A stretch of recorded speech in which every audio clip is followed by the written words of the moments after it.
పవన్ కళ్యాణ్ పాత్ర కూడా ఒకసారి చెప్పండి సార్, మీకు ఏమనిపించింది?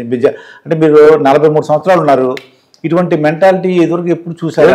ఒకటి, పవన్ కళ్యాణ్తో నాకు వ్యక్తిగతంగా ఎటువంటి పరిచయం లేదండి. చిరంజీవి గారితో అంటే కొద్ది గొప్ప ఉంది కానీ, బట్ పవన్ కళ్యాణ్ గారితో నేను ఎప్పుడు ఎన్నిసార్లు ఇంటర్వ్యూ అడిగినా ఆయన ఇవ్వలేదు, నేను వదిలేశాను. సరే, ఆయన ఇంటర్వ్యూ ఇవ్వడం ఇవ్వకపోవడం అనేటువంటిది వాళ్ళ పర్సనల్ చాయిస్ అది.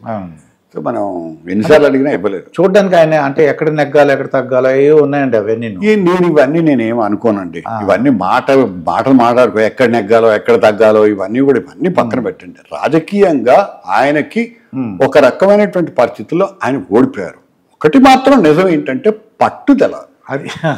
అది కేవలం 6% ఓట్లతోటి, మరి వాళ్ళ అన్నయ్యకి 15% ఓట్లు వచ్చినాయి కదా, 18 సీట్లు వచ్చినాయి కదా, ఆయన వదిలిపెట్టి వెళ్ళిపోయారు రాజకీయాల్ని. ఈయన 6% ఓట్లు వచ్చి ఒక్క సీటు కూడా లేకుండా ఉన్న ఒకడు కూడా పోయి, మరి ఎంత అవమానకరమైనటువంటి పరిస్థితి. 2 చోట్ల ఓడిపోయి తను వ్యక్తిగతంగా ఓడిపోయినటువంటి వ్యక్తి ఇన్ని సంవత్సరాలు నడిపించడం అనేటువంటిది definitely it's a plus point. Definitely ఆ పట్టుదల ఉండడం అనేటువంటిది అందరికీ సాధ్యం కాదు. అది అవునండి. రాజకీయాల్లో ఒక్కసారి కొట్టిన తర్వాత కింద పడిన తర్వాత లేవడం అంత ఈజీ కాదండి.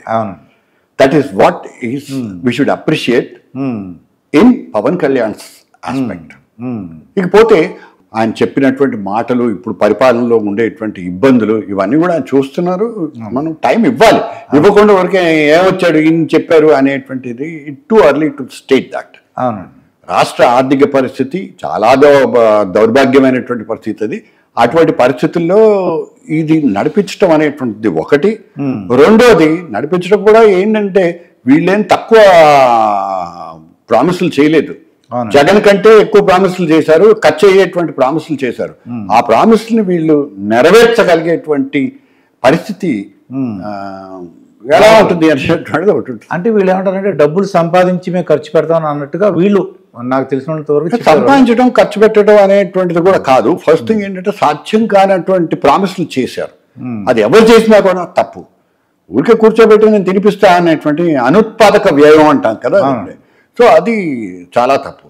అయితే ఏంటంటే ఒక రూల్ ఆఫ్ ది లా, ఒక చట్టబద్ధమైనటువంటి పాలన లేనటువంటి జగన్ వ్యవస్థ నుంచి ఇవాళ ఈ వ్యవస్థకి ట్రాన్స్ఫర్మేషన్లో ఉంది. ఆ సిచ్యువేషన్లో చంద్రబాబు నాయుడు అయితేనే కరెక్ట్ అనేటువంటిది జనం ఇచ్చినటువంటి తీర్పు. దాంట్లో సాధక బాధకాలు లేకపోతే ఇప్పుడు అన్ని ఓట్ల లెక్కలు ఈ వ్యవహారాలన్నీ జోలికి వెళ్లకుండా ముందు ఆయన చీఫ్ మినిస్టర్ కాబట్టి డెఫినెట్గా ఒక పరిస్థితి చక్కబడుతుంది, ఇంతకు ముందు కంటే బాగుంటుంది అనేటువంటి ఆశావాదం కనపడుతుంది.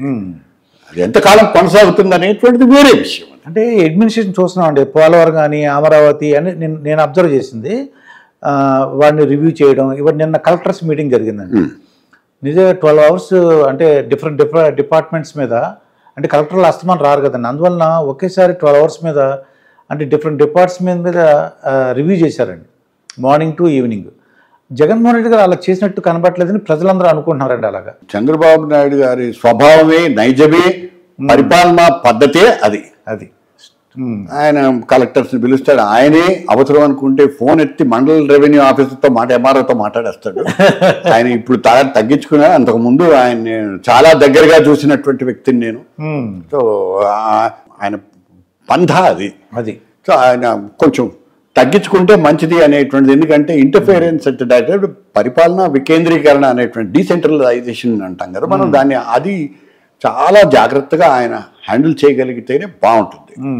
చాలా మందికి ఒక విషయం ఉందండి, ఆయనకి హోమ్ మినిస్టర్ ఇవ్వలేదేంటి? హోమ్ మినిస్ట్రీ ఏంటండి బాబు? లా అండ్ ఆర్డర్ లేదు, law and order chief minister కంట్రోల్లో ఉంటుంది. చాలా మందికి తెలియదు ఈ విషయం. అవునండి. Home minister, law and order లేని హోమ్ మినిస్టర్ దేనికండి? జీరో. నాకు అంటే ఈయన ద్వారా తెలిసింది, నాకు మైసూరారెడ్డి ద్వారా తెలిసింది. రెడ్డి గారు కూడా హోమ్ మినిస్టర్ గా పనిచేసిన వాళ్ళే కాబట్టి తెలుసండి వీళ్ళందరికీ, హోమ్ మినిస్టర్లు అందరికీ తెలిసి. కాకపోతే ఏంటంటే ఆయనకి ఇవ్వాల్సింది అంటే ఏమి ఇస్తారు, ఏం చేస్తాడు ఆయన? అదొక బొమ్మ అనమాట.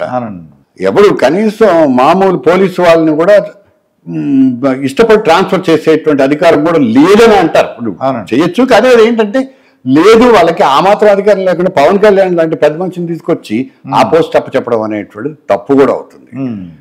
బట్ పంచాయతీరాజ్ కనుక సరిగ్గా హ్యాండిల్ చేసుకోగలిగితే అద్భుతమైనటువంటి పోస్ట్ అది. They can do wonders.